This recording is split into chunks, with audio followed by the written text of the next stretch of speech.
Yes, good morning to all of you. देखिए हम लोग ग्रेविटेशन के न्यूमेरिकल्स कर रहे थे तो उसी को कंटिन्यू करते हैं। तो मैं नेक्स्ट क्वेश्चन को बढ़ता हूं आपकी एक्सरसाइज में जो गिवन है। ग्रेविटेशन चैप्टर की जो एक्सरसाइज है उसमें जो क्वेश्चन है वो मैं रीड कर रहा हूं। The question is Amit buys few grams of gold at the poles as per the instruction of the one of his friend. He hands over the same when he meets him at the equator. Will his friend agree with the height with the weight of the gold bought? If not, why? देखिए ये हम पहले भी discuss कर चुके हैं कि जो गोल्ड है उसने पोल पर खरीदा था। जो उसने गोल्ड है, कुछ ग्राम उसने गोल्ड खरीदा पोल पर और वो आ गया इक्वेटर पे।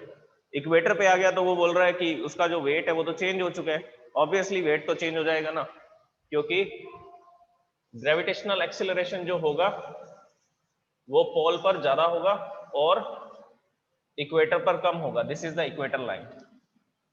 तो यहां पर ये जो डिस्टेंस है सेंटर से, ये जो डिस्टेंस है ये थोड़ी कम है।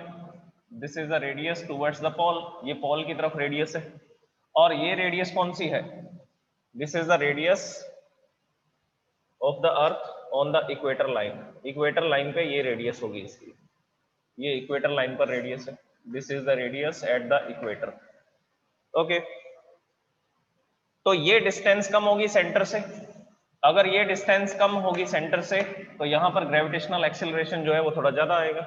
ये हमने डिस्कस भी किया था, 9.83 के आसपास आएगा, 9.8387 ऐसा कुछ था। एग्जैक्ट वैल्यू उसकी देख लेते हैं क्या थी।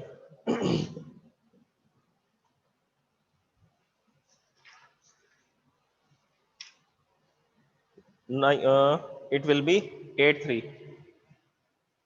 तो यहां पर पोल पर जो ग्रेविटेशनल एक्सेलरेशन था वो था 9.83 metre per second square, 9.83 metre per second square. और इक्वेटर लाइन पर जो जी की वैल्यू होती है it will B 9.78 metre per second square, 9.78 के आसपास होती है। उसका रीजन आपको पता है कि जैसे जैसे हम लोग क्या करेंगे, डिस्टेंस इंक्रीज होती जाएगी। ये ग्रेविटेशनल एक्सेलरेशन का फॉर्मूला था, g mass of earth and radius of earth. अगर रेडियस यहां पर कम होगी, डिवाइड वाली क्वांटिटी अगर छोटी होगी तो जी की वैल्यू थोड़ी ज्यादा आएगी। और अगर रेडियस बढ़ जाएगी, डिस्टेंस अगर इंक्रीज हो जाएगी तो जी की वैल्यू थोड़ी कम हो जाएगी। तो इक्वेटर पर ग्रेविटेशनल एक्सेलरेशन ये है और पोल पर ग्रेविटेशनल एक्सेलरेशन ये है। तो उसने क्या किया, गोल्ड को यहां पर खरीदा और खरीद करके किस तरफ आ गया, इक्वेटर लाइन पर आ गया। इक्वेटर लाइन पर आ गया तो बोल रहे उसका वेट सेम नहीं आएगा। वेट सेम नहीं आएगा क्योंकि वेट का फॉर्मूला क्या होता है, W is equal to mg। अब उसने जितने भी ग्राम गोल्ड खरीदा, मास तो चेंज नहीं होगा, ये तो कांस्टेंट रहेगा, ये तो कांस्टेंट रहेगा। किसकी वैल्यू चेंज होगी? तो आंसर है जी की वैल्यू चेंज होगी। वहां पर जी की वैल्यू 9.83 है तो उसके हिसाब से वहां पर वेट थोड़ा ज्यादा होगा। और जैसे ही वो यहां पर आएगा तो जी की वैल्यू कम हो जाएगी, 9.78 आ जाएगी। 9.78 आ जाएगी तो वेट उसका यहां पर थोड़ा सा कम हो जाएगा। पोल पर जी की वैल्यू ज्यादा है तो वेट ज्यादा है, और इक्वेटर पर जब आएगा तो जी की वैल्यू कम हो जाएगी, 9.78 हो जाएगी, तो उसका वेट भी क्या हो जाएगा, वेट भी कम हो जाएगा। अब एक इंपॉर्टेंट बात सुनिए, वेटनिंग मशीन, वेटनिंग मशीन जो हमें किलोग्राम्स में मास बताती है वो एक्चुअल में इसी फॉर्मूला के ऊपर वर्क करती है, वो एक्चुअल में इसी फॉर्मूला पर बेस्ड है। एक एग्जांपल मैं आपको बताता हूं। जैसे कि हमारे पास ये एक वेटनिंग मशीन है,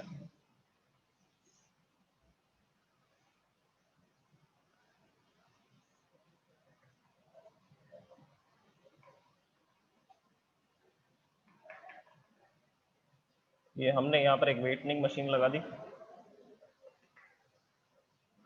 अब इसके ऊपर हमने क्या किया, कोई भी मास रख दिया। मान लीजिए मैंने यहाँ पर एक 100 किलोग्राम का ऑब्जेक्ट रख दिया, 100 किलोग्राम का एक ऑब्जेक्ट रख दिया। 100 किलोग्राम का ऑब्जेक्ट रखा तो यहाँ पर इसके ऊपर एक एलईडी स्क्रीन लगी होती है, वो स्क्रीन पर हमें दिख जाता है कि 100 किलोग्राम आ रहा है, 100 किलोग्राम आ रहा है, ऐसा होता है। तो जैसे ही मैं 100 किलोग्राम का मास यहाँ पर रखता हूँ वो किस तरह से काम करती है देखिए। उसमें हमने ये फिक्स कर रखा है कि जी की वैल्यू 9.8 है, उसमें हमने ये फिक्स कर रखा है कि जी की वैल्यू 9.8 है। अब इसके बेसिस पर मास का फॉर्मूला क्या बनेगा, इस फॉर्मूला के बेस पर m इज इक्वल टू क्या आ जाएगा, W अपॉन जी। ये W ना लिख करके मैं इसको ग्रेविटेशनल फोर्स ही लिख देता हूँ। तो ये g यहाँ पर मल्टीप्लाई में इधर आएगा तो डिवाइड में आ जाएगा, तो फॉर्मूला बनेगा force upon gravitational acceleration, force upon gravitational acceleration. अब जैसे ही मैं इस ऑब्जेक्ट को यहाँ रखता हूँ तो इस पर डाउनवर्ड डायरेक्शन में कितना फोर्स लगता है, तो आंसर है 980 न्यूटन का, 980 न्यूटन का फोर्स लगता है इस पर डाउनवर्ड डायरेक्शन में। तो एक्चुअल में ये जो मशीन है ये इस फोर्स को मेजर करती है, 980 न्यूटन के फोर्स को मेजर करती है, फोर्स को एक्सपीरियंस करती है। ये इसने फोर्स एक्सपीरियंस किया तो इसके बेसिस पर ये कैलकुलेशन करती है 980 न्यूटन डिवाइड बाय जी की वैल्यू हमने क्या फिक्स कर रखी है इसके पीसीबी में, पीसीबी मतलब प्रोसेस कंट्रोल ब्लॉक, ये हमने इसके अंदर वैल्यूज फिक्स कर रखी है। अब जैसे ही आप इसको कैंसिल करेंगे तो मास कितना आ जाएगा, मास आ जाएगा 100 किलोग्राम, ये मास आ जाएगा 100 किलोग्राम। तो इस तरह से ये वेटनिंग मशीन काम करती है। वेटनिंग मशीन क्यों बोल रहे हैं, क्योंकि एक्चुअल में ये वेट को ही मेजर करती है। वेट को मेजर करने के बाद ये हमें क्या बताती है, ये हमें मास को बताती है। ये हमें क्या बताएगी, ये हमें मास बता देगी कि उस ऑब्जेक्ट का मास कितना है by this calculation, by this calculation. ये कैलकुलेशन, ये फॉर्मूलाज हमने उसके जो आईसी इंटीग्रेटेड सर्किट्स होते हैं उनके अंदर ये फिक्स कर रखे हैं फॉर्मूलाज। अब जी की वैल्यू तो चेंज नहीं होगी ना, ये जी की वैल्यू तो इसमें क्या रहेगी 9.8 ही रहेगी, ये तो चेंज नहीं होने वाली। अब ये चेंज नहीं होने वाली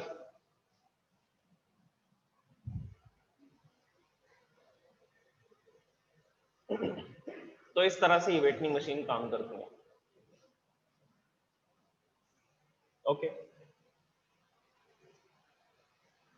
तो फिर वेटनिंग मशीन गलत वेट क्यों बताएगी, तो वेटनिंग मशीन जो है वो अलग अलग वेट क्यों बताएगी, जब हम पोल पे होंगे तो डिफरेंट वेट बताएगी, जब हम इक्वेटर पे होंगे तो डिफरेंट वेट बताएगी। क्यों, उसका रीजन क्या है, उसका रीजन है कि फोर्स की क्वांटिटी चेंज हो जाएगी ना, ग्रेविटेशनल फोर्स की। पोल पर ग्रेविटेशनल फोर्स ज्यादा होगा, पोल पर अगर ग्रेविटेशनल फोर्स ज्यादा होगा तो मास जो है वो थोड़ा सा बढ़ जाएगा इस वेटनिंग मशीन के अकॉर्डिंग। जब हम इस वेटनिंग मशीन से मेजर करेंगे मास को तो पोल पर 980 न्यूटन नहीं होगा, पोल के ऊपर ये 985 न्यूटन के आसपास हो जाएगा। जब पोल पे जाएंगे तो ये 985 न्यूटन हो जाएगा, और हमने फॉर्मूला में इसकी वैल्यू 9.8 ही लिख रखी है, हमने फॉर्मूला में इसकी वैल्यू क्या लिख रखी है 9.8 ही लिखी हुई है, ये इसका मास हो गया 983। जस्ट वेट, मैं आपको पूरा कंपैरिजन ही बता देता हूं।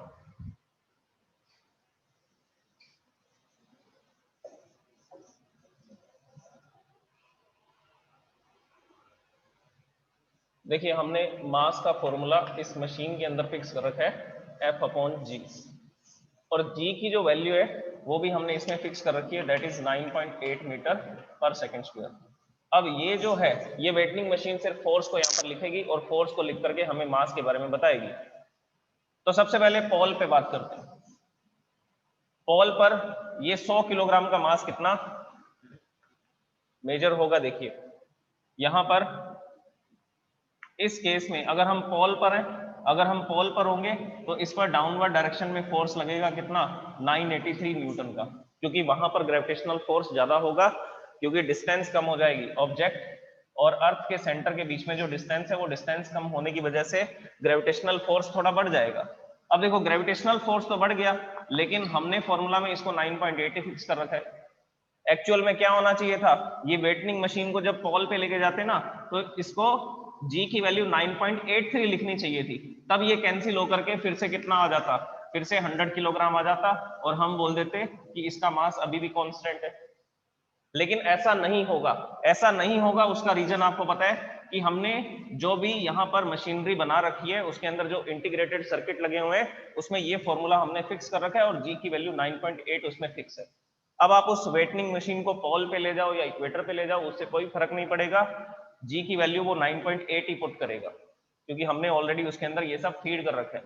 इसको कोडिंग बोला जाता है, इसको क्या बोला जाता है, कोडिंग। तो ये कोडिंग हमने उसके अंदर कर रखी है। अब ये तो चेंज नहीं होगी ना, तो उस केस में ये मास इसका बताएगा 100.1 किलोग्राम के आसपास बताएगा, तो वहां पर ये मास थोड़ा ज्यादा बताना शुरू कर देगा। इक्वेटर पे आएंगे तो क्या होगा, इक्वेटर पे आएंगे तो इक्वेटर पे ये फोर्स, इक्वेटर पे ये फोर्स कितना लगेगा, ये फोर्स लगेगा 978 न्यूटन। इक्वेटर पर डाउनवर्ड डायरेक्शन में इस 100 किलोग्राम के ऑब्जेक्ट पर 978 न्यूटन का फोर्स लगेगा।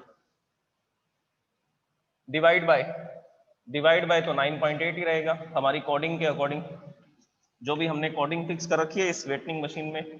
तो ये जो वैल्यू है ये थोड़ी सी कम हो जाएगी, ये 99.9 के आसपास हो जाएगी, तो मास में डिफरेंस आ जाएगा इस वेटनिंग मशीन के अकॉर्डिंग। वेटनिंग मशीन क्यों बोल रहे हैं, क्योंकि ये सबसे पहले वेट ही मेजर करती है। वेट मेजर करने के बाद 9.8 से उस वेट को डिवाइड कर देती है, और डिवाइड करने के बाद जो भी सॉल्यूशन आता है वो सॉल्यूशन आपको स्क्रीन पर दिख जाता है, दैट इज मास। उसको हम लोग क्या बोल देते हैं, उसको हम लोग मास बोल देते हैं। ओके, एनीवेज आपको सिर्फ इसका सॉल्यूशन पता होना चाहिए। सॉल्यूशन ये बोला जाएगा कि जब वो पोल पर होगा तो वहां पर ग्रेविटेशनल एक्सीलरेशन की वैल्यू थोड़ी ज्यादा होगी, ग्रेविटेशनल फोर्स थोड़ा ज्यादा होगा, तो उस केस में उसका वेट पोल पर ज्यादा आएगा। लेकिन जैसे ही वो इक्वेटर पर आ जाएगा उस गोल्ड को लेकर के, इक्वेटर पर आते ही ग्रेविटेशनल फोर्स कम हो जाएगा, ग्रेविटेशनल फोर्स कम होते ही उसका वेट भी कम हो जाएगा, ग्रेविटेशनल फोर्स कम होते ही उसका वेट भी क्या हो जाएगा, वेट भी कम हो जाएगा। So this was the question and ये मैंने आपको इसका सॉल्यूशन बता दिया। नेक्स्ट, ये क्वेश्चन मैं आपको करवा चुका हूं। What is the weight in newton of 10 kilogram object on the moon and on the earth. ये कल ही हमने किया था कि 10 किलोग्राम के ऑब्जेक्ट का वेट अर्थ पर कितना होगा, अर्थ पर होगा 98 न्यूटन। अर्थ पर कितना होगा, 98 न्यूटन। और वही 10 किलोग्राम के ऑब्जेक्ट को अगर मैं मून पे ले जाऊंगा तो मून पर उसका वेट आएगा 16.33 न्यूटन। 16.33 न्यूटन। ये हमने कल सॉल्व कर लिया था। अच्छा, अब एक न्यूमेरिकल और करवाता हूं मैं। A ball is thrown vertically upwards, a ball is thrown vertically upwards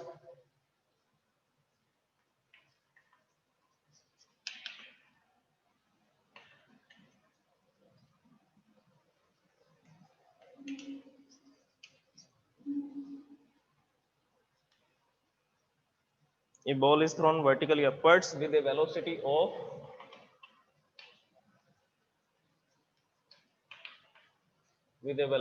of 49 meter per second, 49 meter per second। Calculate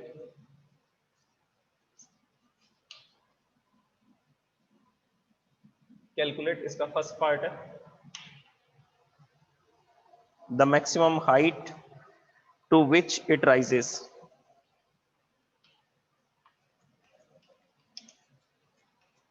the maximum height to which it rises, जहां तक ये ऊपर उठेगी जो भी ऑब्जेक्ट है। देखिए, इस तरह के क्वेश्चंस को सॉल्व करने के लिए आप एक रफ डायग्राम बना लो। जैसे ही रफ डायग्राम बनाओगे आधा क्वेश्चन तो वैसे ही सॉल्व हो जाएगा, आपको समझ आ जाएंगी कुछ चीजें, क्या क्या गिवन है, क्या हमें फाइंड करना है। The total time it takes to return to the surface of the earth,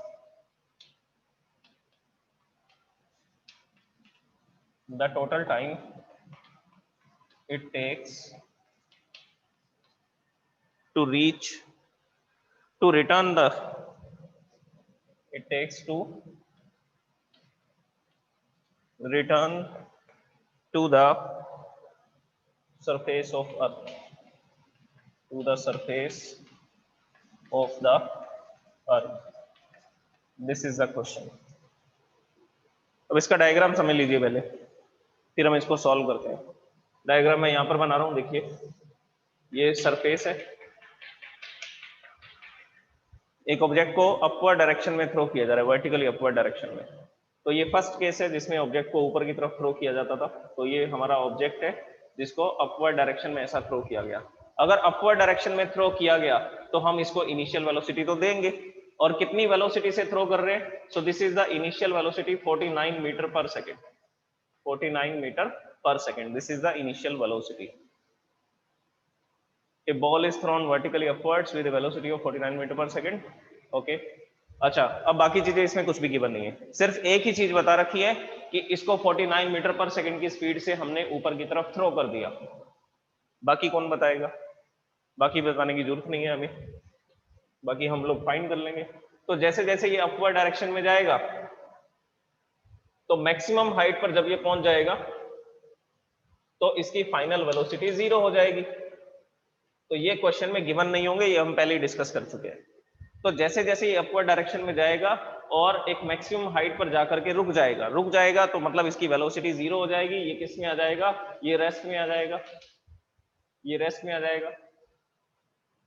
okay, और ये जितनी भी हाइट तक जा रहा है, मतलब कि जितना भी डिस्प्लेसमेंट ये कवर कर रहा है, उस डिस्प्लेसमेंट को हम किससे लिखते हैं, उस डिस्प्लेसमेंट को हम h से लिखते हैं, small h।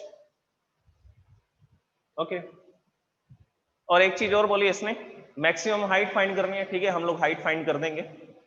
Next, total time taken by it to return to the surface of the अर्थ।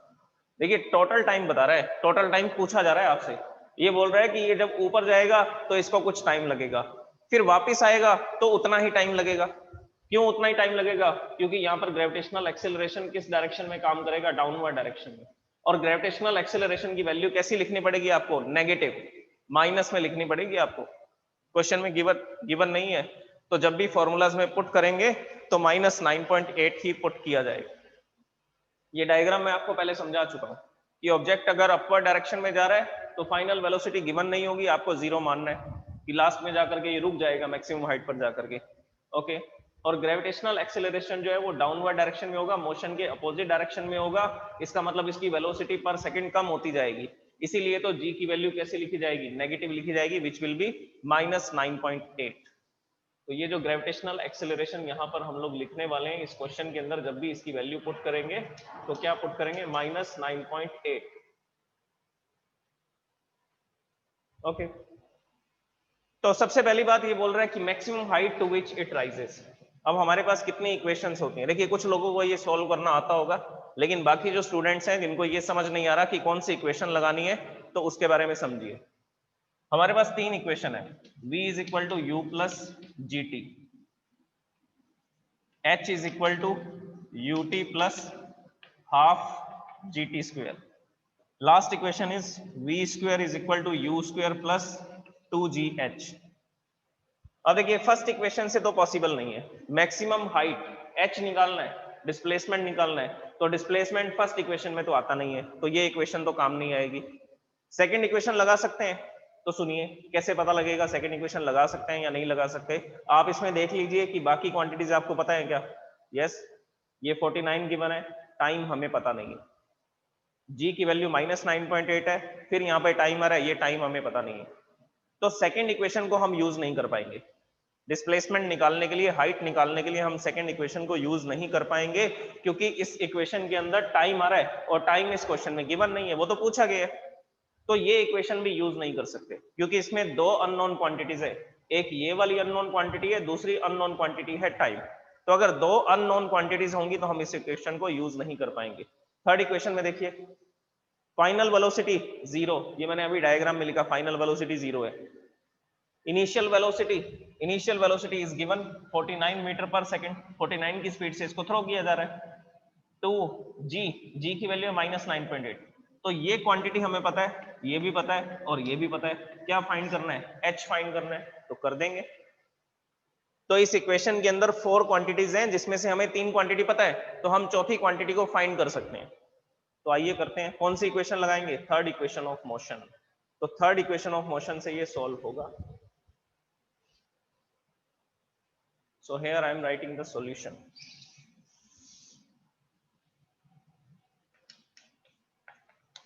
पहला सॉल्व करते हैं, क्या निकालने वाले हैं हम लोग, मैक्सिमम हाइट। लिखना चाहें तो लिख सकते हैं using third equation of motion, v square is equal to you square plus 2gh। Values put करनी पड़ेंगी, फाइनल वेलोसिटी 0, इनिशियल वेलोसिटी 49 और 49 का क्या करना है, स्क्वायर करना पड़ेगा, प्लस 2 g की वैल्यू है -9.8, h को हमने ऐसा लिख दिया सेम टू सेम, क्योंकि ये तो हमें फाइंड करना है। अब देखिए नेक्स्ट कैलकुलेशन क्या होने वाली है। ये ब्रैकेट को जैसे ही ओपन करेंगे, ये प्लस माइनस, ये माइनस हो जाएगा, तो नेक्स्ट स्टेटमेंट देखिए क्या लिखने वाला हूं मैं, 0 is equal to 49 square minus 2 into 9.8 into h। Okay, अब देखो ये पूरी की पूरी क्वांटिटी नेगेटिव है, ये पूरी जो क्वांटिटी है ये नेगेटिव है, इसको जब इधर लाएंगे, इधर शिफ्ट करेंगे तो ये प्लस का हो जाएगा। तो यहाँ लिखा जाएगा 2 into 9.8 into H 49 square. 49 square को क्या लिख सकते हैं, 49 इंटू 49 लिख सकते हैं। अब यहाँ पर h को छोड़ दीजिए, बाकी सब क्वांटिटीज को उस तरफ कर दीजिए। तो यहाँ पर आ जाएगा h 49 into 49 divide by 2 into 9.8। इसको सॉल्व करना है बस हमें। इसको सॉल्व करने के लिए देखिए, सबसे पहले मैं इस पॉइंट को हटा देता हूँ। पॉइंट को जैसे ही हटाऊंगा यहाँ पर 10 आ जाएगा। अब 49 टू जा 98, 49 टू जा कितना होता है, 98 होता है। उसके बाद में ये भी कैंसिल हो सकता है, ये 2 से हम इसको कैंसिल कर देते हैं, ये 5 आ जाएगा। 49 into 5, 49 into 5 225 divide by 2, so it will B 225 नहीं है, इसको मल्टीप्लाई करके देख लेते हैं। 245, इट इज 245। ओके, अब इनको डिवाइड करेंगे, 245 divide by 2, it will be 122.5 metre. This is the solution of the first question. तो देख लीजिए हाइट को हमने किस तरह से फाइंड किया। मैंने कैलकुलेशन को आसान बना दिया, इजी बना दिया। मैंने इसका स्क्वायर नहीं किया, स्क्वायर करता तो एक बड़ी क्वांटिटी आ जाती, फिर डिवाइड करने में मुश्किल होती, तो मैंने इसको ऐसा ही छोड़ दिया। ये फॉर्मूला लगाया, V square is equal to you square plus 2gh, V की वैल्यू 0, यू स्क्वायर 49, 2 जी की वैल्यू माइनस 9.8 और h हमें पता नहीं था, ये हमने ऐसा लिख दिया। अब ये नेगेटिव हो जाएगा, प्लस ये माइनस है ना, माइनस को यहां मल्टीप्लाई करेंगे तो ये माइनस हो जाएगा पूरी quantity. So it will be 0 is equal to 49 square minus 2 into 9.8 into h. ये पूरी क्वांटिटी को इधर शिफ्ट करेंगे, इधर शिफ्ट करते ही इक्वल टू में क्या रह जाएगा, 49 स्क्वायर। 49 स्क्वायर ये रहा 49 इंटू 49, फिर ये 2 इंटू 9.8 मल्टीप्लाई में इधर आएगा तो डिवाइड में आ जाएगा। डिवाइड में आते ही हम इसको सॉल्व कर लेंगे, जैसे ही पॉइंट हटाएंगे यहाँ पर 10 हो जाएगा। 49 टू जा 98, तो ये डायरेक्ट कैंसिल हो जाएगा 49 से, ये 2 आ जाएगा। इस 2 को हमने 10 को कैंसिल करने में यूज कर लिया, ये 5 आ गया। 49 इंटू 5 डिवाइड बाई 2, देखिए क्या बचा यहाँ पर, ये स्टेटमेंट भी आप यहाँ पे ऐड कर सकते हैं। 49 इंटू 5 और डिवाइड बाय 2 रह गया, तो 49 into 5 245 divide by 2, divide by 2 करेंगे तो कितना आएगा, 122.5 मीटर। तो ये जो स्टोन है ये 122.5 मीटर हाइट तक जाएगा, ये इसकी मैक्सिमम हाइट होगी, दैट विल बी। अब इसमें देखिए एक चीज और पूछी जा रही है, टाइम पूछा जा रहा है, the time taken to reach the maximum height. पहले आपको मैक्सिमम हाइट तक पहुंचने का टाइम निकालना पड़ेगा।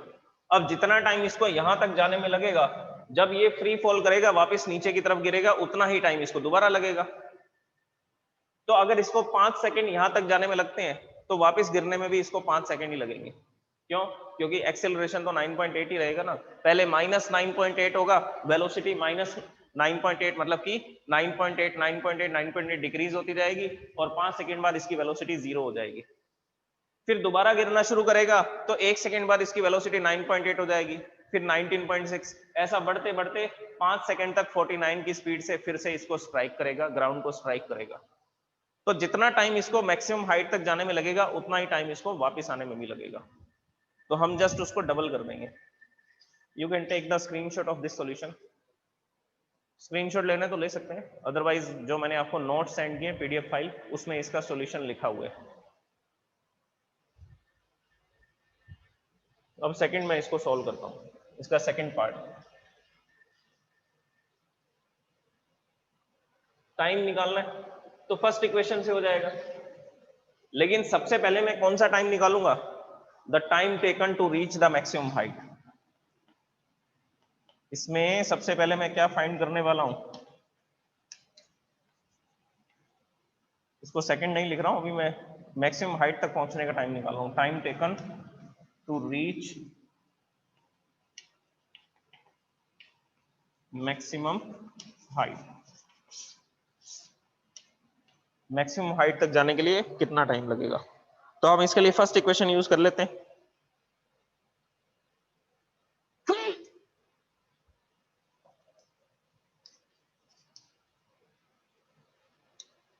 Just wait for second.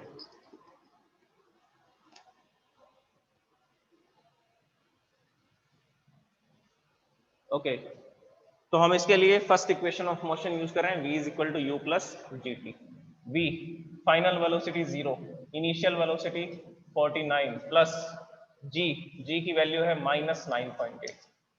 देखिए मैक्सिमम हाइट तक जाने के लिए इसको कितना टाइम लगेगा, तो ऊपर जाएगा अपवर्ड डायरेक्शन में, तो मोशन की डायरेक्शन है अपवर्ड, ग्रेविटेशनल एक्सीलरेशन है डाउनवर्ड, तो माइनस में लिखा जाएगा, and time we have to find it. So it will be 0 is equal to 49 minus 9.8 t। ये माइनस 9.8 t इधर शिफ्ट कर देंगे, प्लस का हो जाएगा, so it will be 9.8 t is equal to 49। यहाँ पर t रह जाएगा और 9.8 इधर आएगा तो डिवाइड में आ जाएगा, यहाँ मल्टीप्लाई में तो इधर शिफ्ट करेंगे तो ये डिवाइड में आ जाएगा।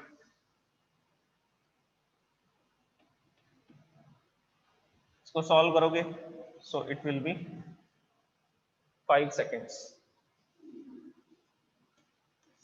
इसको सॉल्व करोगे तो कितना आ जाएगा, अभी इसको सॉल्व किया था मैंने थोड़ी देर पहले। जैसे ही आप इस पॉइंट को हटाएंगे यहाँ 10 आ जाएगा। देखिए क्या कैलकुलेशन की थी, ये 49, इसको 98 लिख दिया और पॉइंट हटा करके हमने यहाँ 10 लिख दिया। ये 49 कितने पे कैंसिल होता है, 2 पे, फिर ये 2 को यूज करेंगे हम किसको कैंसिल करने में, 5, ये 10 को कैंसिल करने में, तो क्या सोल्यूशन आएगा, 5 सेकेंड्स। तो 5 सेकेंड लगेंगे इसको मैक्सिमम हाइट तक जाने में। अब क्या लिखेंगे, द टोटल टाइम टेकन। अब मैं इसको सॉल्व करूंगा, अब मैं यहां पर लिखने वाला हूं total time taken to return to the surface of earth, to the surface of earth. वो था time taken to reach the maximum height, ये टोटल टाइम निकाल रहे हैं उसका वापस सरफेस पे आने का। तो 5 सेकंड ऊपर जाने में लगे, 5 सेकंड नीचे आने में लगे, तो 5 + 5 10 सेकेंड्स। और रीजन क्या देंगे, सेम टाइम क्यों लगेगा, because acceleration is 9.8 in both cases. जब ऊपर जा रहा है तब भी एक्सेलरेशन 9.8 है, जब नीचे आ रहा है तब भी एक्सेलरेशन 9.8 है, तो इस वजह से सेम टाइम लगेगा। उसके अलावा डिस्टेंस भी तो सेम ट्रेवल कर रहे हैं, ये 122.5 मीटर ऊपर जाएगा और 122.5 मीटर नीचे आएगा, तो एक्सेलरेशन सेम है, डिस्टेंस ट्रेवल सेम है, तो ऐसा होगा तो टाइम भी कितना लगेगा, टाइम भी सेम लगेगा। 5 सेकंड ऊपर जाने में लगेंगे तो 5 सेकंड वापस आने में लगेंगे। So the total time taken to reach the earth surface is 10 seconds. This is the solution of this question. Okay.